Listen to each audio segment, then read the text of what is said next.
You can see that on UFC Fight Pass. I think he just did his first show last year, and I think he did one a few weeks ago. So he's pretty active there. You can also probably catch him at a Chicago sports game. He's a Blackhawks fan, a Cubs fan, and he's a big comic book dude. So you never know when you might see him around there. You can also see him on the big screen. I think he's got The Girl on the Third Floor and Rabid, 2 movies coming out this year. So he stayed busy for a guy who's quote unquote retired, huh? Absolutely. And the other thing too about post-wrestling relationships, sometimes they're a little tepid, sometimes they're fragile, and they can become hostile. And he has had a successful marriage to his lovely little wife, and I just think that's somewhat of an accomplishment, because the spotlight ended for, she wrote a great book, quite frankly, and I think they've done really well. His acting's been good. He's almost like a Renaissance guy.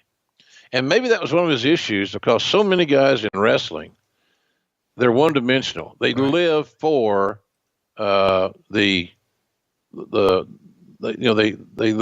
for the moment. They live for the spotlight. And when the spotlight subsides, it can have an adverse effect on one's relationship and one's personality, especially if you were the primary guy or girl, and both he and his wife are big-time stars.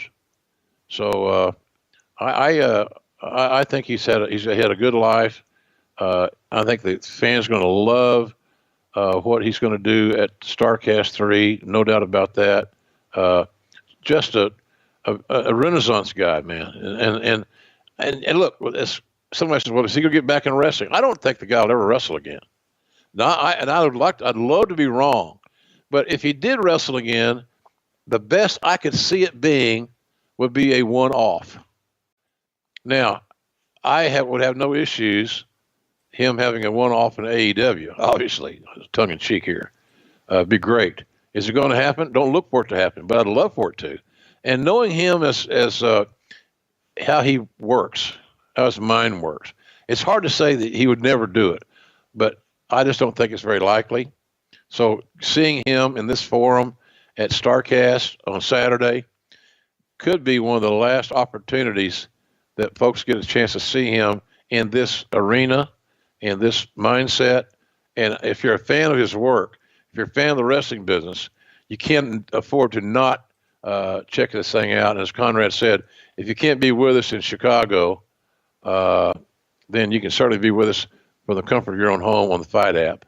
And that one show alone, to me, is worth the entire price tag, because of where he's coming from and the fact that Conrad has convinced him to share with his fans one last time, as it were. And I think it's something we're all going to enjoy seeing. And I can't wait to watch the show myself. I'm a big CM Punk mark. I respect his work. I've always liked Phil, but I don't know how it would have been if I had been in talent relations instead of Laurinaitis. Not knocking John in that regard, but we've managed differently. We communicated differently, and maybe things have been a little bit smoother for him there, because it didn't seem like he had the backup that he needed. But this show at StarCast is going to be extraordinary, and folks can't encourage you to watch it enough. And again, you say, well, I can't get to Chicago, Jay. Okay, Conrad's got the answer for you. The Fight app. It's easy. You buy it, and you get so much stuff with it, and it's like you're there. So take advantage of it, folks. As a fan of StarCast, and being a small part of it as a talent. Now, another guy that's pretty old school is CM Punk. He decided he was done. He was, burned out, I guess is the best way of putting it. That's what I believe. Yeah. I liked his work. I still like his work. I like him. I don't talk to him. He's kind of off the radar. He's one of those kind of guys that probably would have been successful in the territory days and had great runs in various territories because he's smart. And he has great instincts. What was your take on, just based on what you read, because I'm assuming you haven't talked with him either, but what was your take on him leaving as abruptly from WWE as he did? First of all, I saw the promo, which everybody called the pipe bomb. Right. and I thought it was brilliant. And that's my problem with wrestling these days, is not enough people believe it, first of all. And you could believe that because so much of it, as Jerry Jarrett taught me years ago, 30 years ago, tell them the truth A, B, C, so when you work them D and E, they believe it because A, B, and C was the truth, so why wouldn't, blah, blah, blah. The promo was brilliant. He's a great communicator. Yeah. He has a great personality, a great charisma. And then the following week or whenever it was, when he came out to Cult of Personality, Vince does not like to pay for music rights. We know this. Mm-hmm. So I almost creamed because he got everything he wanted, and I knew that in his contract when I heard that music, and it fits him. And, you know, at this point, I don't know what was going on. I'm not even as privy as you are, and you're not privy. Nope. Was he promised something he didn't get? Did he feel like he had accomplished everything that there was to accomplish? Nagging injuries physically, burnout mentally.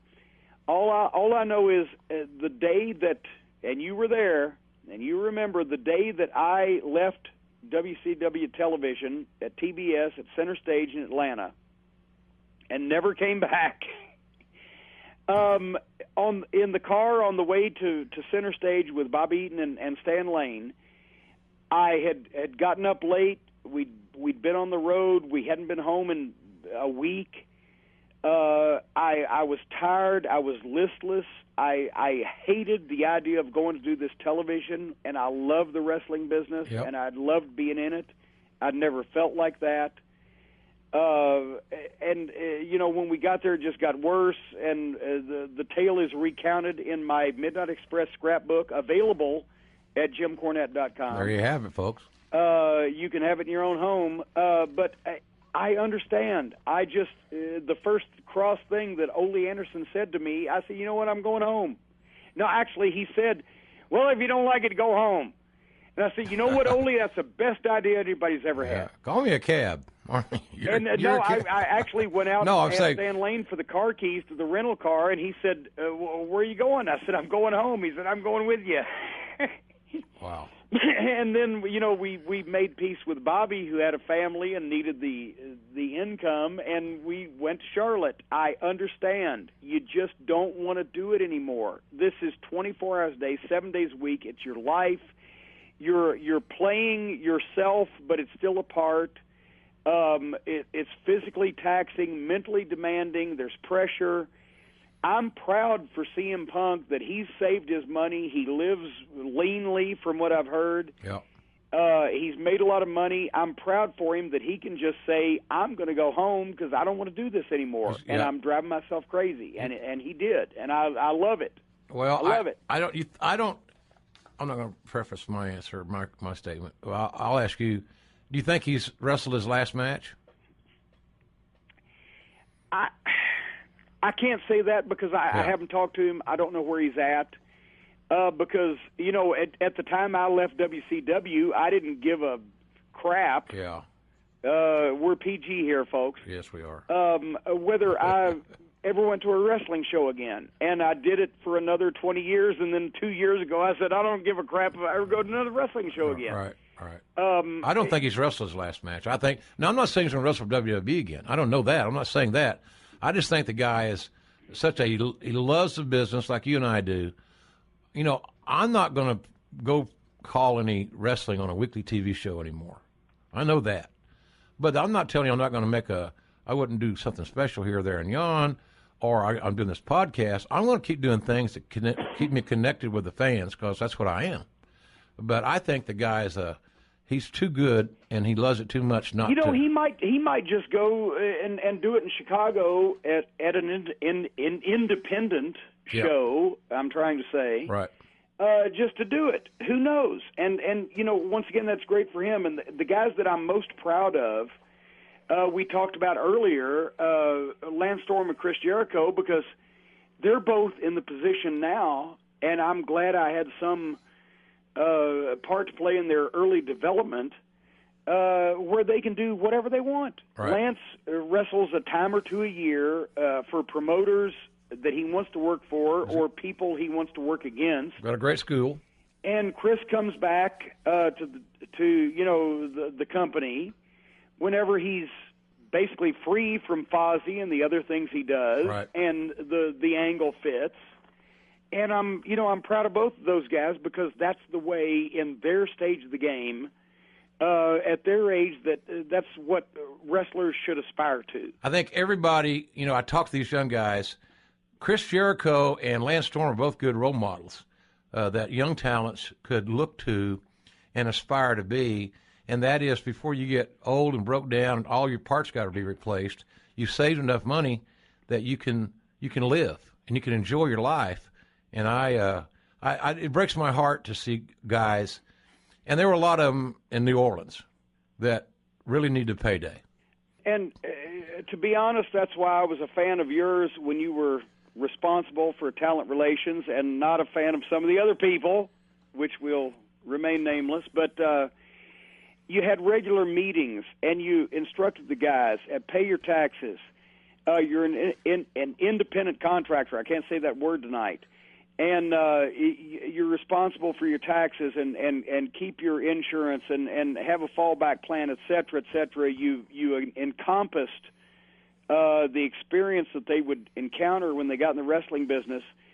And that's, once again, in our day, and I aspired to booking and matchmaking and management and ownership, because that's the way that you made consistent big money for right. a decades period of time instead of, having hot runs as a wrestler, as a performer.